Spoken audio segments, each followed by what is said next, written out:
तो उत्तम क्षमा की ये यात्रा है। 10 धर्मों की यात्रा में बीच में चल रही है, क्योंकि क्षमा से शुरू, क्षमा पे खत्म, और फिर हम 365 दिन इन 10 दिन की जो क्षमा मांग लेते हैं, तो क्षमा मांगने का आनंद बड़ा ही गजब का है।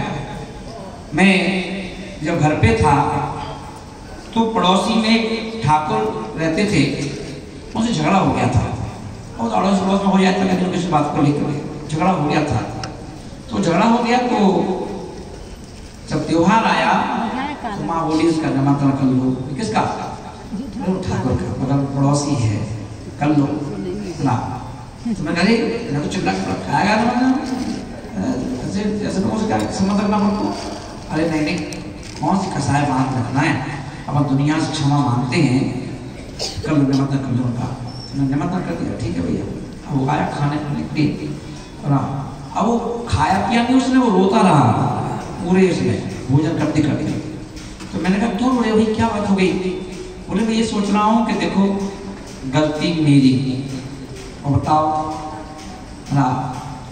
उसके बाद भी चलो निमंत्रण किया मेरा ना, ये सोच रहा हूँ कि बताओ क्या सोच के किया मेरा निमंत्रण, मेरी क्या खूबी है। तो मैंने कहा भैया खूबी वालों को खिलाया तो क्या खिलाया, जिसके अंदर खूबी नहीं है उसी को तो सही करना है, खूबी लाना उसके बाद। इसलिए अपन देखेंगे कि क्षमा हमारी जो जिह्वा है ना, जिह्वा की जो नोक है, आगे वाला हिस्सा, इस पे क्षमा शब्द बिल्कुल तैयार रहना चाहिए, बिल्कुल रेडी रहना चाहिए, क्षमा करने के लिए भी और क्षमा मांगने के लिए भी। क्या है, 4 दिन की जिंदगी है, भरोसा नहीं शाम को क्या हो जाए, 1 घंटे बाद क्या हो जाए, 2 घंटे बाद क्या हो जाए। कल एक भैया ने एक वीडियो कॉलिंग कराई, दादाजी थे, बोले कुछ ले नहीं रहे हैं महाराज जी, तबीयत खराब तो करो। मैंने कहा क्या दे रहे हो खाने पीने को? बोले दाल का पानी और ये। तो मैंने कहा कुछ मत दो, बंद करो, आज से त्याग कर दो। और बोले दाल का, मैंने दाल पानी, मैंने कहा एक तरह का दाल का पानी नहीं तो कौन से मर जाओगे? यहाँ तो लोग 10 दिन दाल नहीं, दाल का पानी, कुछ नहीं दिया तो भी सही है। तो ठीक है त्याग करवा दिया, त्याग करवाया है, वो 10 मिनट बाद प्राण निकल गए। तो कहने का अर्थ है कि इसलिए भरोसा नहीं, क्या लेके आए थे तुम, क्या लेके जाओगे? अरे जैसे आए थे वैसे तो जाओ, कम से कम गठरी मांग के ले जाओ। इसे क्षमा करना और क्षमा मांगना बिल्कुल रहना चाहिए। सोचो एक मुनिराज आचार्य होकर के कह देते हैं भैया तुम क्षमा, हाँ सोचो इतने बड़े अपन इनके बराबर भी नहीं है, चरणों की धूल के बराबर भी नहीं। क्षमा मांगना, इसलिए 2 चीज ध्यान रखना व्याससागर महाराज की जीवन में। बोलो क्षमा मांगना और क्षमा करना, ये 2 सूत्र ध्यान रखना। क्या रखना दिमाग में? दिमाग में कुछ मत रखना, क्योंकि दिमाग में कुछ जाता नहीं है। बोलो 2 शब्द हैं, होशियार और समझदार। शब्द आगम में ग्रंथों में सिर्फ समझदारों का नाम आता है, होशियार लोगों का नहीं। और हमेशा ये कहा जाता है कि जो होशियारी करता है ना, वो माला मतलब घूरे पे बैठ जाता है, जैसे कहा जाता है, कहावत है।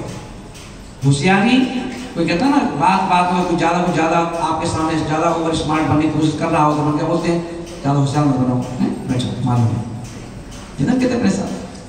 तो होशियार व्यक्ति की कीमत नहीं, कीमत है ज्यादा। तो होशियारी नमक की तरह होना चाहिए। जैसे नमक डालते हैं अपन सब्जी में, नमक डालते हैं अपन आटे में, तो ऐसे नमक की तरह होशियारी होना चाहिए, है ना। व्यक्ति क्या करेगा, सोचेगा किसी को पता ही नहीं चल रहा है, हम ऐसा कर रहे हैं, किसी को हम ऐसा कर, किसी को जानकारी नहीं है।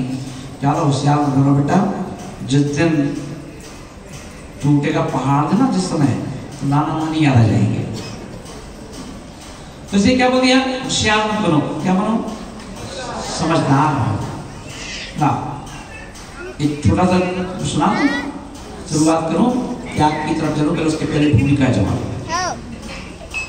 एक बार सुना भी चुका हूं प्रवचन में कि होशियारी हम लोग छत्तीसगढ़ गए चातुर्मास करने, जहां पर आदिवासी लोग रहते हैं, और वहां पर आदिवासी लोगों के बीच में मैं पहुंचा मेरा बड़ा मन रहता है कि जहाँ कोई साधु नहीं जाते हो वहां जाओ ना। इंदौर क्यों आया? इंदौर शक्ल दिखाने आया सबको कि बड़ा बिहार साहब नाम का भी कोई संत है, देख लो। प्रभावना का कोई मूड नहीं, प्रभावना तो मेरी अपने आप हो जाती है। दिल्ली सरकार बहुत अच्छी। तो मैं पता चला कि काला जी, पता चला कि जगदलपुर कोई साधु नहीं जाते। क्यों नहीं जाते? बोले वहां पर खतरा बहुत है, खतरा बहुत है, क्योंकि वहां पर आदिवासियों का क्षेत्र है, नक्सलवादियों का क्षेत्र है। तो कोई समाज, साधु तो चले नहीं जाते, पर वहां की समाज हिम्मत नहीं करती है, डरती है कि भाई कल के दिन हम ले गए कोई साधु को, रास्ते में घटना घट गई तो भाई कौन सारा कलंक लेगा अपने सर पे, तो वो ले नहीं जाते। 120 साल हो गए कोई साधु नहीं पहुंचा। मैंने कहा मैं जाऊंगा। समाज के लोग बोले महाराज डर है, हम कैसे ले जाएंगे? अरे मेरा तू डरते रहना, घर में बैठ, हम आ जाएंगे ना। और वहां पर ये देखो कि 120 साल से जिस समाज में कोई साधु ना पहुंचा हो, उस समाज की कैसी दुर्दशा होती है मैं बता रहा हूँ। कि वहां के लोगों को, लड़के लड़कियां जो थे, उनको यही नहीं मालूम था कि हमारे मुनिराज है, कि हमारे मुनिराज नग्न रहते हैं, कि हमारे मुनिराजों को नमोस्तु बोला जाता है, कि ये लक्षण लग्न होते हैं, कोई आरिका भी होती है। ये जानकारी भी नहीं थी। सोचो सन 2001 की बात बता रहा हूँ। तो वहां पर मैंने कहा मैं जाऊंगा। वो गया, वहां पहुंचा। तो वहां पहुंचे तो क्या हुआ, जब जगदलपुर पहुंचे तो वहां पर क्या हुआ कि आदिवासी लोग थे। और जब आदिवासियों को पता चला कि नग्न देवता कोई आए हमारे यहाँ पर, तो आदिवासी लोग निकल करके हजारों की तादाद में दर्शन करने आए। अब वो बिल्कुल आदिवासी बिल्कुल हजार की मात्रा में घेर लिया उन्होंने। मैं सोचा कि क्या बात है, वो सब तो निकल रहे ना, मन में सोचा ना। और वो बिल्कुल पास में आके खड़े हो गए, आंखों में आंख, जब कहता ना आपसे आंखों में आंख डाल करके बोलो उत्तम क्षमा। तो उन्होंने क्या किया, वो भी मेरी आंखों में आंख डाल के देख रहे क्या बोले, क्या करने वाले हैं ना। तो मैंने कहा दूर होके बैठ जाओ। तो वो समझते नहीं थे, तो वहाँ हिंदी भाषा नहीं समझते वो लोग ना, आदिवासी लोग, वो समझते हल्बी भाषा है ना। तो हल्बी भाषा जानते हैं वो। तो वहाँ पे पूरे आदिवासियों में एक बुजुर्ग आदिवासी था, वो थोड़ी हिंदी जानता। वहाँ से बोला बाबा आप क्या कहना चाहते हैं इनसे? तो मैंने कहा मैं कह रहा हूँ कि इनको बिठाओ, जिससे क्या होगा कि मैं कुछ उनको बोलूँ, कुछ उपदेश दूँ, पूछूँ। अच्छा तो उनका बैठ, जो कहा अपनी भाषा में बैठ गए सब लोग। तो मैं तो मैंने ऐसे देखो पास ही बैठ गए वो। मैंने कहा दूर बैठो, दूर है ना। तो बोले क्या कहना चाहते भाई? मैंने दूर करो। अच्छा बोले वे बोलो बाईमन ए बटिया, क्या बोले बाईमन ए बटिया ना, जमाई बसा ये बटा, जमाई बसा ये बटा, ये बटिया जमाई बसा। मतलब पुरुष लोग जमाई बसा यानी जो जमाई हैं सब, जेंट्स लोग क्या है उनकी भाषा में जमाई, तो जमाई बसा यहाँ बसो यानी बैठ जाओ। ए बटिया, वो कहते हैं इधर आओ उधर आओ, वो कहते हैं ए बटिया बैठ गया। तो महिला से कहते चलो बाईमन बसा ए बटिया, सब बैठ गए। तो वो बताता कि मैं बोलता गया, और जब उनके बीच में बैठे ना, तो बुजुर्ग जो था बिहार करवाया उसने, तो सुनाया। तो बात चली होशियारी की। बोले माँ जी होशियारी की बात ऐसी है, सुना रहा प्रवचन में होशियारी नहीं होना चाहिए, समझदारी होना चाहिए। तो उन्होंने क्या किया, होशियारी की बात सुनाई। वो मैं सुना रहा हूँ, सुना ना। होशियारी की उन्होंने बात सुनाई। बोले कि देखो महाराज जी जंगल में शेर था, जंगल में शेर, और शेर का सबसे खास दुश्मन होता है तो वो कहते हैं उसको सियार। और सियार में ताकत नहीं होती, और वो फिर भी शेर को ललकारता रहता है, क्योंकि उसके पास दिमाग होता है, वो दिमाग से शेर को चकमा देता रहता है। तो एक शेर अपनी शेरनी के साथ बैठा था गुफा में एक, तो वह सियार आया, प्लानिंग करके आया हुआ क्या कैसे मजा चखाना है शेर को। बस बाहर से जोर से चिल्लाया, जोर से, कबे जंगल के राजा ताकत है तो आ बाहर देखो तेरे लिए बड़ा शेर बना फिरता है, राजा बना फिरता है। और शेर ने सुन करके ही चुपचाप ध्यान नहीं दिया। और शेर नहीं को कहाँ चैन पड़ रहा। शेर ने बोली कैसे हो तुम, दो कैसे बोल रहा है वो शेर के लिए, जंगल के राजा के लिए सब बोल रहा है, आपको गुस्सा नहीं आ रहा? शेर बोला अरे कहाँ का दिमाग लगा रही है, नहीं रे दिमाग छोड़। और वो थोड़ी देर फिर चला आया, कभी शेर ने पल्लू में छुप के बैठ गया, आ बाहर मुझे देखूं। शेर ने फिर बोली देखो जो तो बहुत घर से पार कर रहा है, लिमिट क्रॉस कर रहा है, तो उसको कुछ करो ना। शेर बोला अरे भाग लो, दिमाग मत लगाओ ना। और फिर चलाया 3 बार 4 बार 5 बार। अब शेर की बुरी बहुत हो गई, तुम बैठो होते ही मैं मजा चढ़ा के आते उसको।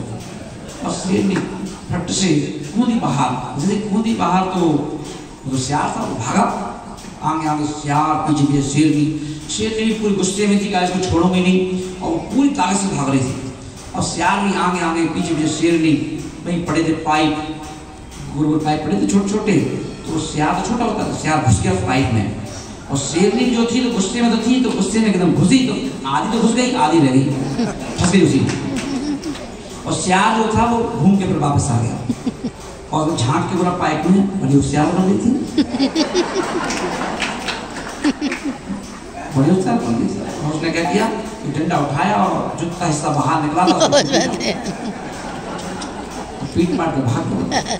और शेर जैसे तैसे बेचारी निकली वहां से, और फिर शेर के पास पहुंची, बोली बताओ उसकी कितनी मजाल, उसने मुझे मारा, आपकी शेरनी को मारा। बोले कोई बात नहीं, चुपचाप बोले अरे तुम्हें गुस्सा नहीं आ रहा, उसने तुम्हारी बीवी को मारा, जंगल के राजा की बीवी को मारा उसने, और तुम कह रहे चुपचाप बैठ जाओ। छोड़ो उस बात को, छोड़ ना। पर वो शेरनी फिर भी चैन नहीं पड़ा, कैसे पति हो तुम्हें चैन नहीं पड़ा, मतलब गुस्सा नहीं आया तुम्हें, खून नहीं खोला तुम्हारा, उसने शेरनी को बताओ मारा ना। शेर बोला अरे भगवान क्या वो चिल्ला गया, जो तेरे साथ हुआ ना, जब मैं गुस्से में 2-4 बार तो मेरे साथ हो चुका। तो उसने संदेश दिया कि देखो होशियार व्यक्ति क्या करता है, होशियारी चाहे तुम व्यापार में करो ज्यादा, होशियारी चाहे तुम घर में करो, होशियारी चाहे तुम पढ़ाई में करो, फील्ड कोई सी भी हो, अगर आप एक्स्ट्रा होशियारी करोगे तो वो होशियारी आपके पतन का कारण बन जाती है। तो इसलिए इतिहासकारों ने क्या किया, बोले कि देखो जीवन में कभी भी बनो तो ज्यादा होशियारी मत करो, होशियारी को रखो थोड़ा सा पर समझदार। जैसे हम देखते हैं जब भी किसी को मीटिंग हो रही हो बड़ी, तो समझदार लोगों के लिए अंदर बुलाया जाता है, कभी उनको बुला लो इनको बुला लो, गिनती के 5-7 लोग बहुत हैं। क्यों? समझदार लोग गिनती के ही होंगे, होशियार लोग बहुत सारे होंगे ना।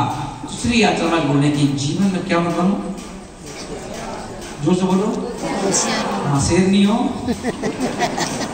ना, क्या ज्यादा होशियार समझदार बनना है। क्योंकि आज हम देखें एक डे बाई डे, आज हम देखें हम लोग धीरे धीरे इतनी मेहनत करके, किसी ने 10 दिन का उपवास किया है, और आज एक दिन जहां अपन 2 बार खाते थे, 4 बार खाते थे, 10 बार खाते थे, वो सब छोड़ करके, वो जीभ पे कंट्रोल करके, मुख पे कंट्रोल करके, परिणामों पे कंट्रोल करके हम लोग एक दिन करते करते आज यहाँ तक पहुंच गए। 2 दिन तो भागो बच्ची ना। तो अभी देखिए अब आज से क्या चालू जाता है, रत्नात्रय आज से जाए, चलो आज से होगा, लेकिन बात चलेगा। अच्छा, तो रत्नात्रय के व्रत कब से चालू हो जाएंगे, यानी रत्नात्रय के पूर्व प्रारंभ में प्रातः काल में अपन बैठे। तो ये देखिए रत्नात्रय किसे कहते हैं, सम्यक दर्शन, सम्यक ज्ञान और सम्यक चारित्र, इसको क्या बोलते हैं, रत्नात्रय। और इसी को बोधि बोलते हैं। बोधि अपन कहते ना, बोधि समाधि परिणाम शुद्धि, तो बोधि समाधि, तो बोधि यानी अब बोधि में सम्यक दर्शन, सम्यक ज्ञान, सम्यक चारित्र को कहने की जरूरत नहीं है, बोधि कह दिया, यानी तीनों चीज में समाविष्ट है कि क्या है, सम्यक दर्शन, सम्यक ज्ञान और सम्यक चारित्र, ये बोल दिया गया। अब अपन ये देखेंगे कि वहां पर बोधि की प्राप्ति करना, सम्यक दर्शन की, सम्यक ज्ञान की और सम्यक चारित्र की, तभी तो जब मोक्ष होगा। तो यहाँ आज समाज बोलने की रत्नात्रय की प्राप्ति के लिए यहाँ पहुंचे। क्या पहुंचे? त्याग करके। कैसे पहुंचे? मन बोलो, कैसे पहुंचे? त्याग करके। किसी ने 2-2, 4-4 घंटे पूजा में दिए। सुबह 6 बजे से घर से आए लोग बाग बैठे 10 बजे तक बिना आकुलता व्याकुलता के बैठे, है ना, पूजा कर रहे हैं, कुछ पौधे में बनाया, कुछ बना भक्ति कर रहे लोग ना। तो 4 घंटे त्याग किया अपने घर का, जो अपन रोजाना रोजमर्रे में नहीं कर पाते थे, त्याग किया कि नहीं किया। और अपन देखें कि जैन समाज की जो पहचान है सारे वर्ल्ड में, वो त्याग से ही है। किससे है? त्याग से। अरे इस जैन समाज ने कितने आचार्यों का मान बढ़ा दिया। नाम हमारा होता है कि महाराज जी ने फलाना मंदिर बनवा दिया, आचार्य विद्यासागर जी महाराज ने नेवाओं ने मंदिर बना दिया, करना को कहाँ पे अमरकंटक में बनवा दिया, पता चला कि छत्तीसगढ़ में बनवा दिया, तो नाम उनका हुआ, तो काम किसका था? ना आचार्य विद्यासागर ने दे दिए, ना विराग सागर देते हैं, ना विश्व सागर देते हैं, ना हम देते हैं। देखिए क्या पैसा किसने दिया? पैसा समाज ने दिया। तो अपन समाज की देखेंगे 2 चीजें समाज के पास हमारी है। आपका बहुत विशेष स्थान है, विशेष गुण है आपके पास। वो क्या है? जब व्यक्ति, जैन समाज का व्यक्ति जब पैसा कमाता है तो पूरे तल्लीन होकर के, कब 8 दिन के टूर पे जाना पड़े, 10 दिन के टूर पे जाना पड़े, सुबह जाता है शाम को आता है, बच्चे लोग चाहे सुबह जाते हैं शाम को लौट के आते हैं, कितनी तल्लीनता से कमाते हैं पैसा। पर जब कभी कहीं धर्म की बात चल रही हो, अभी किसी से कह दो रसिया जी में एक बेदी और बनने वाली है, ऐसा बोल दो बेदी बनने वाली है और जिसमें ना 10 मूर्ति रखी जाएंगी, 15 मूर्ति रखी जाएंगी, तो आप लोग हाल नाम जाएंगे। मूर्ति एक हमारी हाल तैयार हो जाएंगे। तो धर्म है कि नहीं? व्यक्ति कैसे कमाए, महिलाएं चाहे राखी के पैसा जोड़ जोड़ के रख लें, पर कई बात चल रही हो कि 11,000 की मूर्ति है, 31,000 की मूर्ति है, 1 लाख की मूर्ति है, 24 मूर्तियां रखना हो तो 24 मिनट ही लगेंगे, 24 ना हो जाएंगे। बोले क्यों? बड़ा बिलीव है धर्म के ऊपर कि मूर्ति स्थापित कर देंगे, सारी जिंदगी मूर्ति का अभिषेक होगा, हमें पुण्य मिलेगा, है ना। तो खर्च करते